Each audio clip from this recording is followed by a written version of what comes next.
Hi viewers, welcome to our channel. ప్రస్తుతం మనతో పాటు ప్రముఖ పొలిటికల్ అనలిస్ట్ ఇమ్మంది రామారావు గారు ఉన్నారు. వారితో ఒకసారి మాట్లాడదాం. సార్ నమస్కారం. సార్ నమస్తే బాబు. సార్, బీఆర్ఎస్ నుంచి ఎమ్మెల్యేలు అందరూ కూడా కాంగ్రెస్ పార్టీలోకి షిఫ్ట్ అవడం మనం చూస్తున్నాం. వెళ్ళిన వాళ్ళపైన బీఆర్ఎస్ వాళ్ళు ఫైట్ చేయడం కూడా చూస్తున్నాం. సుప్రీంకోర్టు వరకు వెళ్తాం, వాళ్ళపై అనర్హత వేటు వేపిస్తామని చెప్తున్నారు. ఇంకా వెళ్ళనీయకుండా అడ్డుకునే ప్రయత్నం అయితే చేస్తున్నారు. అయితే ఈ నేపథ్యంలో విజయశాంతి గారు ఒక ట్వీట్ చేశారు. సార్, ఈ విధంగా పార్టీ వదిలి వెళ్ళిపోతున్న ఎమ్మెల్యేలని ఆపుకునే ప్రయత్నం మీరు చేస్తూనే ఉంటే పార్టీ బతకదు.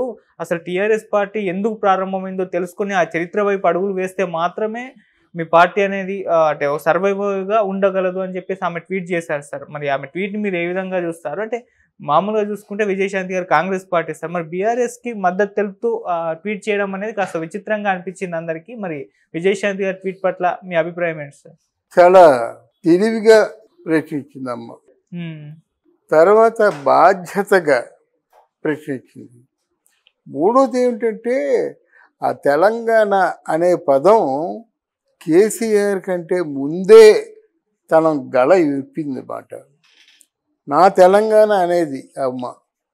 ఎందుకంటే ఆవిడ మొక్క నాటి నారు పోసి నీరు పోసి ఒక మహావృక్షం అయ్యి తన చేతుల మీదుగా తెలంగాణ వచ్చింది. అప్పుడు ఉన్న ఇద్దరు ఎంపీల్లో ఒకరు విజయశాంతమ్మ. అర్థమైందా? వాళ్ళ కష్టం ఉంటుంది కదండి. అసలు టీఆర్ఎస్ ఎందుకు ప్రారంభం అయింది? తెలంగాణ రాష్ట్ర సమితి. ఇది పోరాటం. అంటే ఏమిటి? పోరాటం తెలంగాణ వీరుల తాలూకు కలయికతో ఏర్పడినటువంటి తెలంగాణ రాష్ట్ర సమితిలో ఎంతవరకు తను పోరాడిందంటే, ఎంతవరకు తన బాధ్యత నిలబెట్టుకుందంటే తెలంగాణ వచ్చినంత వరకు. తర్వాత ఆ టీఆర్ఎస్ అధినేత కేసీఆర్ తాలూకు కన్నింగ్నెస్ మాట, మోసపూరితమైన వాగ్దానాలు చేసి తను ఇంకొకరు అయినట్టు పెద్ద రెబల్ అయిపోయేవాళ్ళు. తను ఎంత డిగ్నిఫైడ్గా ఉందంటే, ఎక్కడ తన అస్తిత్వాన్ని కోల్పోకుండా అంత పొజెసివ్గా ఉందా. మరి ఈరోజు ఈ ట్వీట్ చేయడం తెలంగాణ ప్రజలందరూ కూడా గర్వకారణంగా ఫీల్ అవుతూ ఉన్నారు. నువ్వు వెళ్ళిపోయి అక్కడెక్కడో కలిసిపోతారంటే ఎలాగవుతుంది? దీనికోసమేనా ఈ పోరాటం? నీయంత నీ ఇష్టమేనా తెలంగాణ రాష్ట్ర సమితి అని చెప్పడం, భారతీయ రాష్ట్ర సమితి అని పేరు మార్చేయడం నీ ఇష్టమేనా? ఎవరిని అడిగి బీఆర్ఎస్ అని పేరు పెట్టావు? దీని సమాధానం చెప్పాలి ప్రజలకి. అదే కాకుండా వెళ్ళిపోతున్నారంటే వెళ్ళిపోతారండి. ఎప్పుడైతే మీ కుటుంబం మీద విశ్వసనీయత పూర్తిగా చెదిరిపోయిందో, ఇక్కడ విశ్వసనీయత అనే పదానికి మీ కుటుంబం ఉదాహరణ కాదు. ఎవరికి తెలియని బ్రతుకులు కవితమ్మ కానీ, లేకపోయినట్టే మన కేటీఆర్ కానీ, కేసీఆర్ కానీ, హరీష్ రావు కానీ, వీళ్ళ ఆస్తులు ఎప్పుడెంత అంటే సార్, విశ్వసనీయత పోయితే వెళ్ళిపోయారు అని అంటున్నారు. మరి విశ్వసనీయత పోయినప్పుడు అధికారం ఉన్నప్పుడు కూడా వాళ్ళు వెళ్ళిపోవాలి కదా, ఉన్నారు కదా. అలా కాదు కదా. అధికారం ఉంటే ఉంటారండి. మీ దగ్గర ధనం ఉంటే నేను ఉంటాను, మీకే లేకపోతే నాకు ఎలాగుంటాను ఒకటి. లేదా మిమ్మల్ని కప్పెట్టినంత ధనం ఉన్న తర్వాత కూడా ప్రజల గురించి ఆలోచించకుండా ఉంటే మీ దగ్గర ఉన్నానంటే అంతకంటే అజ్ఞాని ఇంకెవరైనా ఉంటారా? అధికారంలో ఉంటే ఎవరు వెళ్ళిపోతారు? ఆ మాటకు వస్తే రాజశేఖర రెడ్డి గారు అధికారంలో ఉంటే తెలంగాణ వచ్చేదా? ఈ ప్రశ్నకి సమాధానం చెప్పండి. గనక పవర్ ఎక్కడైతే ఉందో అక్కడే ఉంటారు. పవర్ లేని చోట ఎవరు ఉండరు.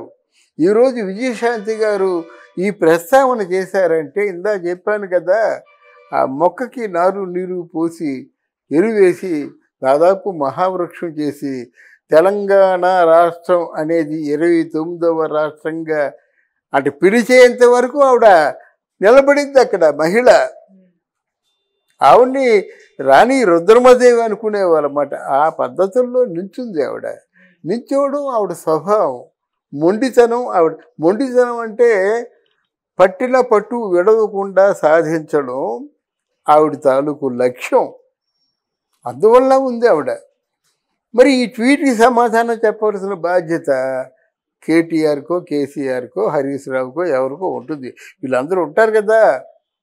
వీళ్ళందరినీ ఏమంటాము, ఏదో పేరు పెట్టి పిలిచినా పాపం లేదు. దుష్ట చతుష్టయం అని చెప్తే వీళ్ళు నలుగురిని తప్పు లేదు.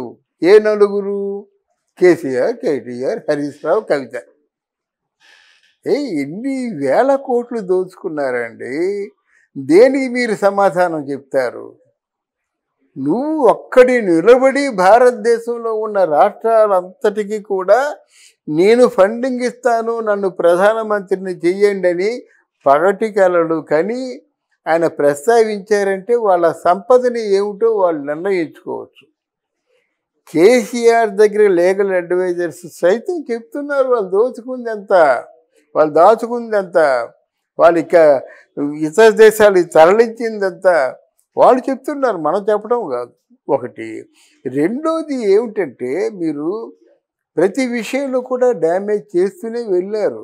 డ్యామేజ్ చేస్తూ వెళ్ళకపోతే కాంగ్రెస్ ఎంత తొందరగా వచ్చేదా? ఆయనకి నమ్మకం లేదు. రేవంత్ రెడ్డి గారు సీఎం అయినంత వరకు నమ్మకం లేదు. కేసీఆర్ కూడా ఇవన్నీ చేశారంటే ఇంకొక 5 ఏళ్ళు ఖచ్చితంగా సీఎంగా ఉంటాననేటువంటి సంపూర్ణమైన విశ్వాసంతోనే చేశాడు. వాట్ అబౌట్ ధరణిని ఏం చేశారయ్యా మీరు? ఏం చేశారు? మొత్తానికి ఏంటంటే మీ సొంత ఖజానాలాగా, మీ జాగీరులాగా, మీ తాతగారి సంపదలాగా ధరణి నిర్వహించారు. 8,000 కోట్లు. What about Rythu Bandhu? 100 ఎకరాలు 200 ఎకరాలు ఉన్న భూస్వామికి రైతు బంధు ఎందుకండి? రైతు బంధు ఎందుకు ప్రవేశపెట్టబడింది? నష్టపోయిన రైతుకి ఆదుకోవడం అంటే ప్రభుత్వం తరఫున ఆదుకోవడం కోసం పెట్టిన దాన్ని మీరు ఎలా చేస్తే ఎలాగవుతుందండి? వాటెప్పుడు గొర్రెల పెంపకం 700 కోట్లు స్కాము ఆధారపూర్వకంగా రుజువు అయింది. అంటే మీరు ఎవరెవరు ఎంతెంత నొక్కేశారు? కాళేశ్వరం డ్యాము మీరు ఈరోజు చెప్తున్నారు, ఆ రోజు నేను చెప్పా. 5 అడుగులు లోనకి కూలిపోయినప్పుడు అప్పుడే నిలదీయాలి, అప్పుడే ప్రశ్నించాలి. ధరణి భూముల్ని వేలం వేస్తున్నప్పుడు అప్పుడే ప్రశ్నించాలి. ఇవన్నీ ప్రశ్నించకుండా, ఇవన్నీ చేయకుండా, ఎన్నిటికీ సమాధానం చెప్పకుండా ఈరోజు మా ఇష్టం మేము ఒక్కరు విలీనం అయింది. దేని విలీనం? అది కూడా మీకు మద్దతు వేరు, విలీనం వేరు. మేము విలీనం అవుతున్నాం అనేటువంటి చెప్పామంటే నీకు ఎంత గుండె ధైర్యం కావాలి? 4 కోట్ల మంది ప్రజల తాలూకు సొత్తు తెలంగాణ. దాన్ని ఎవరో వచ్చి పరిపాలిస్తారంటే ఎలాగవుద్ది? అంటే తెలంగాణ కోసం ఎవరు పాటుపడ్డారు అవసరం లేదా? తెలంగాణ కోసం ఎవరెవరు ప్రాణాలు విడిచిపెట్టారో వాళ్ళ అవసరం లేదా? తెలంగాణ కోసం ఆస్తులు అమ్ముకొని ఎవరైతే నిజాయితీగా నిలబడ్డారో విజయశాంతి అమ్మ లాంటి వాళ్ళు ఏ స్వార్థం చూసుకుని ఆవిడ తెలంగాణని సపోర్ట్ చేసింది. ఇప్పటికీ తెలంగాణలో ఏదైనా అన్యాయం జరుగుతుంటే ప్రశ్నించే ఒకే ఒక గొంతుక విజయశాంతి. ఆవిడ చెప్పింది నేను చాలా మనపూర్వకంగా అభినందిస్తున్నాను అనమాట. అలా ప్రశ్నించే గొంతులు లేక ఇలా తగలడిపోయింది తెలంగాణ. లేకపోతే ఇంకోలా ఉండేది.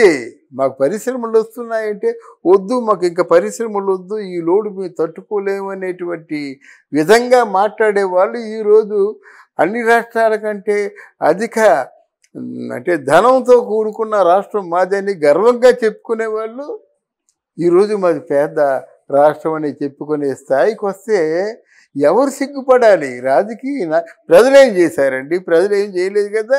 ఎవరు సిగ్గుపడాలి? ఎవరు తలలు ఉంచుకోవాలి? తెలంగాణ అన్నమాట. ఈ ట్వీట్తోనైనా వాడి కనువిప్పు కడిగి అసలు ఈ ఆలోచన మానేసుకోవాలి. ఇది జరగదు. ఇది కేవలం అందరికీ తెలియదా? 4 కోట్ల మంది తెలంగాణ ప్రజలు తెలీదా? ఈ ప్రక్రియ దేనికోసం ప్రారంభించావు నువ్వు? నీ కూతుర్ని విడిపించుకోవడం కోసం ప్రారంభించావు అని అందరికీ తెలిసిన విషయం. అందుకే నీకు ఒకరు కూడా మద్దతు పలికే అవకాశమే లేదు. కాదంటే నువ్వు విషం చిమ్ముతున్నావు పాలక వర్గం మీద. విషం చిమ్ము, తప్పులేదు. తప్పుంటే చెప్పు. వాళ్ళ ఏదైనా సమస్య పరిష్కారం చేయలేక వాళ్ళు తాత్సారం చేస్తే చెప్పు. కానీ ఇలా నువ్వు విషం చిమ్మేటువంటి ఇలాంటి అభ్యంతరకర మాటలు మాట్లాడడం కేసీఆర్కి ఎంత మాత్రం కూడా సముచితం కాదు. సరే అంటే ఇప్పుడు విజయశాంతి గారు చేసిన ట్వీట్ చూస్తే అంటే ఒక కాంగ్రెస్ నేతగా బీఆర్ఎస్ ని విమర్శిస్తుంది అనుకోవాలా, లేకుంటే ఒక అప్పటి తెలంగాణ టీఆర్ఎస్ పార్టీ నేతగా మద్దతు తెలుపుతుంది, ఒక సపోర్ట్ ఇస్తుంది, అండగా నిలుస్తుంది టీఆర్ఎస్ పార్టీకి అనుకోవాలా? మీరేం చెప్తారు సార్ దీనికి మనం నిజాలు మాట్లాడుకుందాం. కాంగ్రెస్ నేతగా ప్రశ్నించడం అటు ఇచ్చినట్టయితే నాకు తెలుసు కదా, నాకు తెలంగాణ అనే పదం కేసీఆర్కి కంటే ముందు ఆలే నరేంద్ర అనేటువంటి ఒక అసెంబ్లీ టైగర్ అనేవారు ఆయన్ని. ఆయన వచ్చి విజయశాంతి గారి దగ్గర మంతనాలు జరపడం నేను కళ్ళారా చూసా.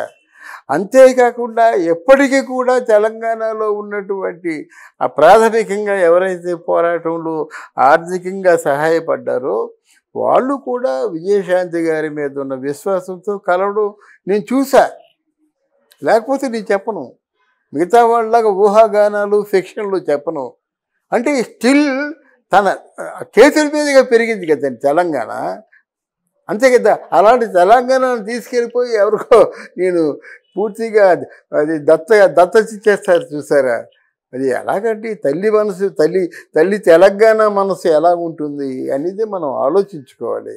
ఇది నాయకుడికి కనువిప్పు కలగడానికి కోసం చేసినటువంటి ట్వీట్ కాదని నా పరిజ్ఞానం సహకరించిన మేరకు